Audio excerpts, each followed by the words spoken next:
Alright, yo, this is a sport that I really want to check out. Now it's called underwater hockey. Sounds crazy, but this is where they train. They train at the Singapore Sports School. I met up with them some time ago and I kind of like asked them about the game, and it's very cool of them to actually allow me to join them on one of their trainings and kind of like look at what they do and stuff.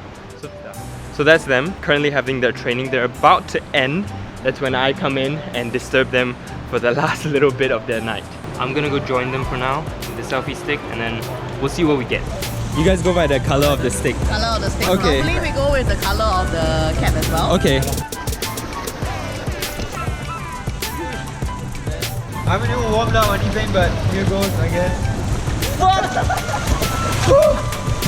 Okay, we're good.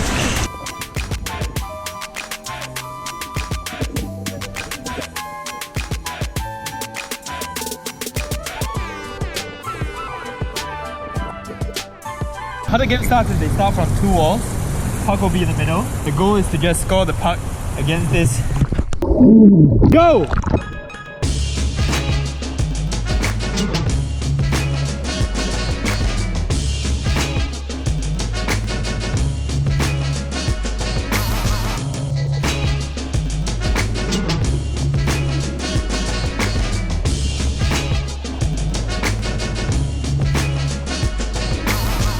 How was your experience? Dreadful! We just finished that. Halfway through, GoPro lag. I was dying out there. I'm here with Simon. Simon's the president. President of the club? Yep. Yes, he's the president of the club. So he was the guy I first met when we were collecting our jerseys. Yeah. And I was scanning through the different sports at SEAGames and I saw underwater hockey. I saw that on your luggage. So I started asking him about the sports and I asked him whether I could come down and film one of the days. I'm not even gonna ask him how I did because I know I just did horribly.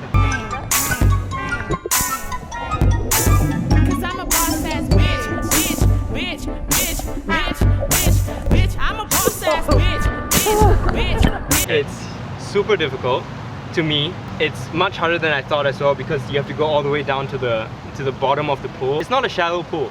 I honestly thought in my mind it was a shallow pool and you could just snorkel all the way and kind of dive down a little bit.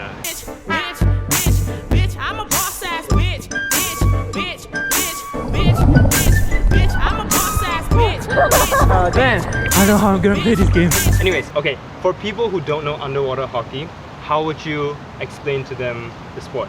Oh, okay. In some ways, it's very similar to floorball and ice hockey. As the name suggests, it's played underwater in a pool by 25 meters in length and 15 meters wide. You sort of wear snorkeling gear, mask, snorkel. You put a glove on and you put some fins on, and then you push a puck. Puck is about 1.2 to 1.3 kilograms, and then it's a team sport, of course. So it's a 6-on-6 with 4 subs as well.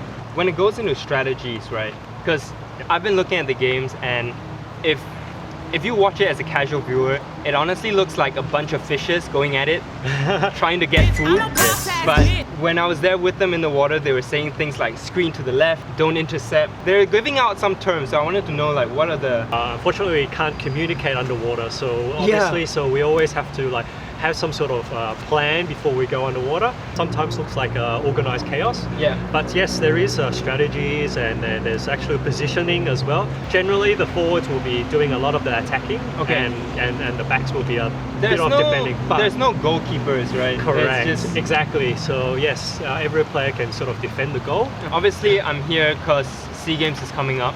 Yep. So I kind of wanted to get to know a little bit about how you guys are practicing for SEAGames. Lots of swimming, just being fit to be able to go and hold your breath and swim with the puck.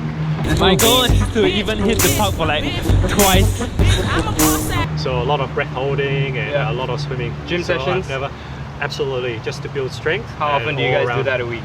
We do about a couple of times, 2 or 3 times a week. Okay.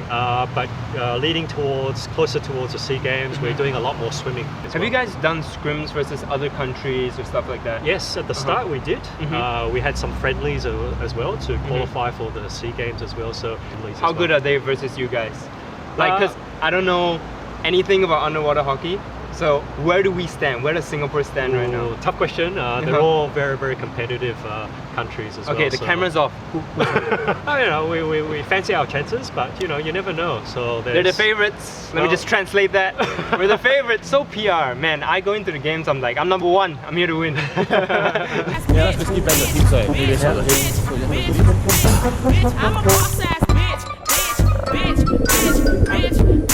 Bitch, I'm a boss ass bitch.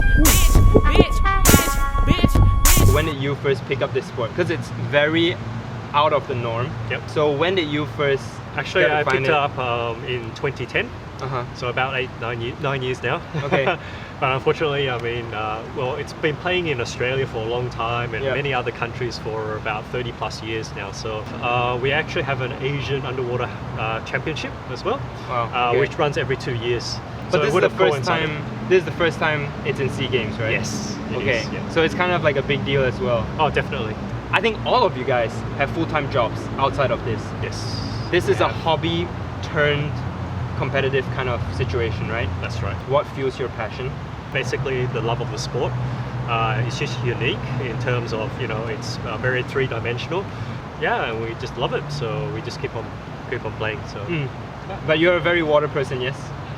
Initially I wasn't actually, to be honest. I couldn't, you know, in school I couldn't swim 25 meters, but you know, sometimes when you don on the fins as well, and then so it's really mind over matter. You can actually surprise yourself how long you can actually hold your breath. Boss ass bitch. Okay, can you breathe?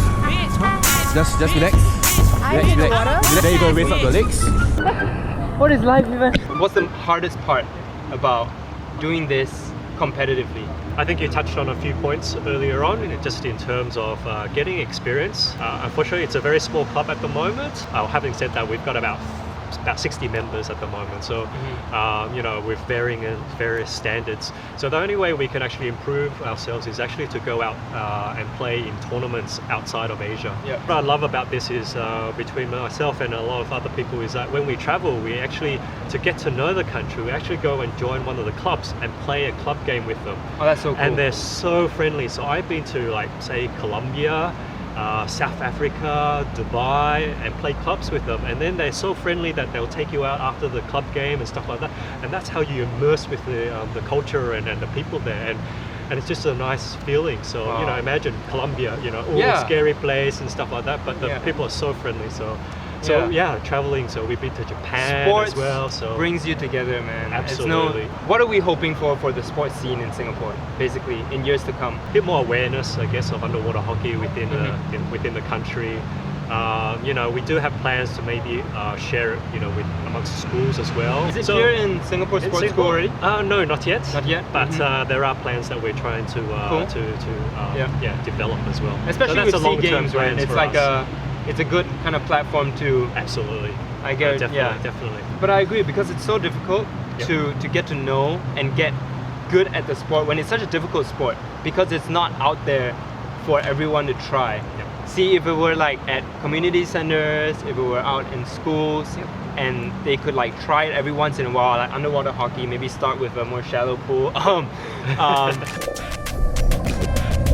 Small steps, I guess. Yes, definitely. Thank you so much for your time. You're welcome. Thanks, Thomas. This is like at 9:30 after they had a 2-hour training. I asked them whether I could just join for like 30 minutes to film some stuff, and they said yes.